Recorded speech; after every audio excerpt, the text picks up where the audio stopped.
That spring takes over, fires it out real fast. It's just a really cool mechanism. I'm just so interested and just, fascinated by what different companies come up with.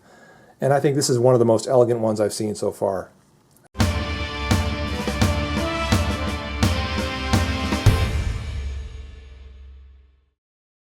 Hey my friends, this is Lay Boy Scout with my review of the CRKT Lurch Moxie, or just the Moxie, designed by Matthew Lurch. A pretty cool knife, one I was very interested in when I first got my hands on it and first looked at it. I was like, yeah, show me that one, and then I got my hands on it, I'm like, yeah, I'm taking it home. Pretty cool knife, and I'm going to describe why it's so cool very soon.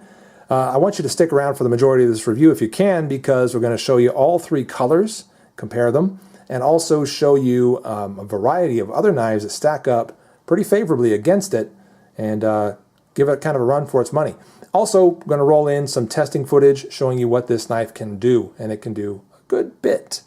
Let's just put it that way. It's pretty nice knife, does a nice job with a lot of EDC tasks. And I would classify this primarily as an EDC knife. It is absolutely an everyday carry knife for everyday tasks. It's just that right size, about 3.1 ounces, with a blade shape of about 3 1/3. It's a great size for EDC. It's a great weight for it. Really like it. Cool blade shape. Love that sweep, that belly, man. That is awesome with that fine sort of spear point, almost a needle point. Reminiscent of what? Here it is. Remember the Kershaw leak? If you don't have one of these, you're missing out on some excellence in knife-titude or whatever. See that? See, very comparable knife tips. Very needle-like. Yeah, really like that. When I can get that in a knife, I'm always interested in it. Feels nice in hand. It's got a great shape to it. It's kind of a Zytel with a sort of rubber inlay going on there. And yeah, I wasn't sure about it at first, but I've warmed up to it and I really like it. A nice big lanyard hole right there, very generously sized. The pocket clip is non-repositionable whatsoever. Okay, so you are stuck with tip down. Personally, I don't mind that. Yeah, it's fine with me. I think I get a good amount of purchase on that knife, pulling it out of pocket. And honestly, when you pull that out like so, not hard to deploy. Speaking of deployment, let's get to that. It's got the fire safe mechanism from CRKT. Let's describe that for you. You can see that there's an interesting dealy bopper going on there in the what do you call that, deployment knob. It's not called a deployment, a thumb stud, thank you. What's that little plunger doing there? What's that doing that for? You can see that that kind of pops out here at the bottom. And that is the fire safe mechanism. So what happens here is the blade kind of clicks into the liner in such a way that you're not going to be able to pull that out just like so. You can't shake it out. You can't pull it out. It does not come out until you use that fire safe mechanism in that thumb stud to push that liner down just like that. Okay, now it's disengaged and now it will fire. And it is spring assisted, as you might have seen. So I push that down, give it a quick up like that with my thumb, and fires right out. By the way, the spring assist on this is a very cool mechanism. I'm always interested to see how the different companies achieve their spring assist mechanisms. And I think this is just such a simple, elegant way to pull it off. I mean, gosh, hats off to you, CRKT. Nice work. Here's what happens. There's a bar back there. You can just barely see it now, but you'll see it a little more as I push the blade in. As I press that in, you can see that kind of, yeah, you see that? It just kind of comes backward right there. So that is actually engaging with sort of this portion of the knife right here and sort of holding it, kind of putting pressure against it with that little, that long spring right there. Pressure against it until you get it closed and the fire safe mechanism takes over and clicks it into place and it won't come out.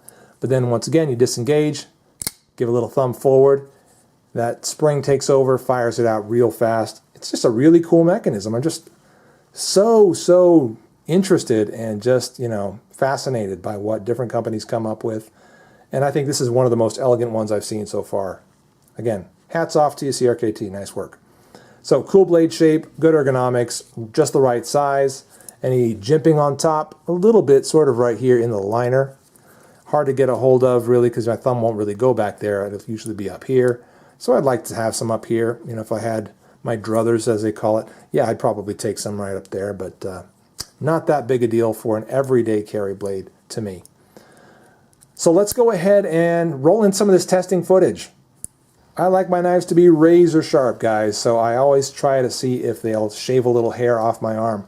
So in this series of EDC tests that I try to do, I always start by seeing if it will shave a little bit of hair off my arm, which this knife did very easily.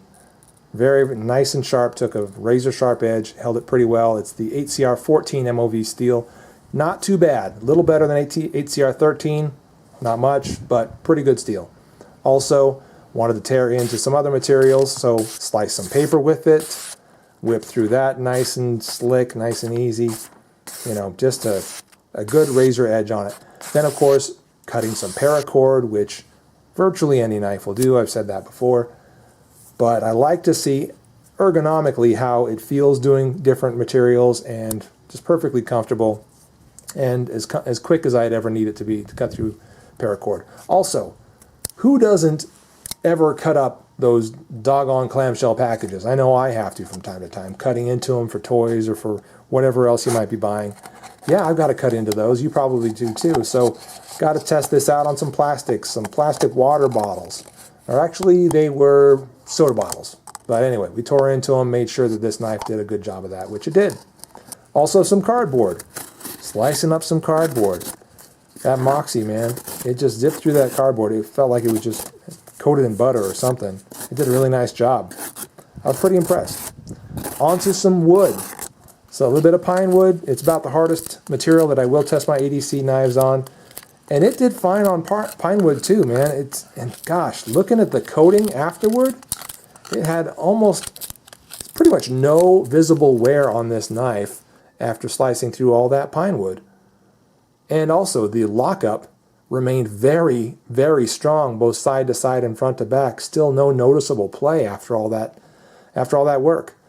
So that is, you know, if you had any doubts about this knife, put them to rest. It is a very nice, very tough, very sturdy EDC blade. Great job, CRKT. Let's show you some of the varieties of the Moxie. Right here, there's the green one, obviously, green and black. That's not the only cool color it comes in. You can also get it in this sweet gray. That is nice. Ooh, that is probably my second choice right there. The cool gray and the gray blade complementing that. Just a beautiful, beautiful looking knife. Really great color scheme. And of course the pocket clip matching that blade. Really, really, really cool. That might have been my first choice actually. I think I went with I bought my second choice and used that as a testing bed. Anyway, it was a toss-up actually when I bought these, or when I bought the green one, it was a toss-up. And anyway, yes, that gray is beautiful. So there's that. Also, if you're an all-black kind of guy, there you go. The all-black Moxie, again with the Zytel and the rubber inlay, all done in black, and of course the blade in the beautiful black, and black pocket clip as well. So you can get it in whatever color you want. Any of these three are a win, and just beautiful, cool looking knives. But now that you've seen it in the different colors that it comes in, let's now compare it to a handful of other very cool knives. How does the Moxie stack up against them? How about, let's start with, here's one. It's smaller brother, slightly smaller, CRKT Endorser, also a Matthew Lurch design, if I'm not mistaken. I mean, you can really tell that these things are related. Look at those blade shapes. Almost identical.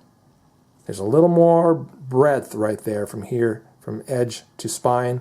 A little bit more there than there is on the Moxie, but not by a whole lot. They are very, very closely related. Handle shape, very different, but also just a great blade all around. Anyway, so there's a couple. Line those up. And what else? How about the Zancudo? One of my current favorites. Really cool one. Designed by Essie, released by Blue Ridge Knives, if I'm not mistaken. That's in the 30-35 range, I think. Both of these are in the 40 or 45 range, I think. Great knives for the price, I'd say. How about $60 Spyderco Endura? That's not an Endura, that's a Delica. Spyderco Delica. Yeah, that's a great steel. VG10, love it. Superior to either of these, but these are good ones too. I showed you this one previously. There's the CRKT. Oh, CRKT. It's a Kershaw. I know that. It's a Kershaw Leak. One of my favorite knives. Just love it. And of course the Benchmade Mini Griptilian. A reference standard for me. Just love that knife. Anything else we should bring in? How about the Maxpedition Excelsa? This one has been kind of a recent acquisition. Maxpedition has kindly offered to allow me to test this blade for them. So it is currently in testing, both in carry and in EDC testing. So look for a review on this knife. This is the small Excelsa. There's a large one as well. Pretty cool blade. This one runs in the $100, $120 range for titanium and D2 steel. Some pretty high quality stuff going on right there. How about one more fun one? Here's the Kershaw Freefall. That's a very close, or very new knife, I should say. I don't know why I said close. There's a very new knife from Kershaw and one that I'm just really, really digging. This now is an extremely affordable option. It's, I think, $25 or less. Man, if you can get your hands on a Freefall, go for it right now. It's a pretty cool knife for the price. And it stacks up a little bit larger than most any of these. Directly compared to the Moxie, it's certainly heavier, but not that much different in size. Maybe slightly larger. Definitely the bigger blade, both in breadth and length, but otherwise, you know, pretty comparable. Pretty comparable. Steel is very comparable. 8CR13 MOV, 8CR14 MOV, pretty comparable. And as I clean up this big mess of knives, I'll just say a few last words about the CRKT Moxie. Like I said before, I was kind of interested in it at first. I was like, oh, maybe, you know, it looks kind of interesting. I wonder what CRKT's got going on with that. I'll have to get that in hand and see if I like it. But then once I got it in hand, once I got a feel for that fire-safe mechanism, once I saw how razor sharp that blade was and just that beautiful blade shape that it has, yeah, I was all into it. I was fully into it. I was all about it. And through the testing that it did, a little bit of cuts and all that pine wood, man, I'm sold. This is a great knife from CRKT. Fast deploying, lightweight, priced pretty nice. The CRKT Lurch Moxie. Thumbs up. I'm Late Boy Scout. Thanks for watching.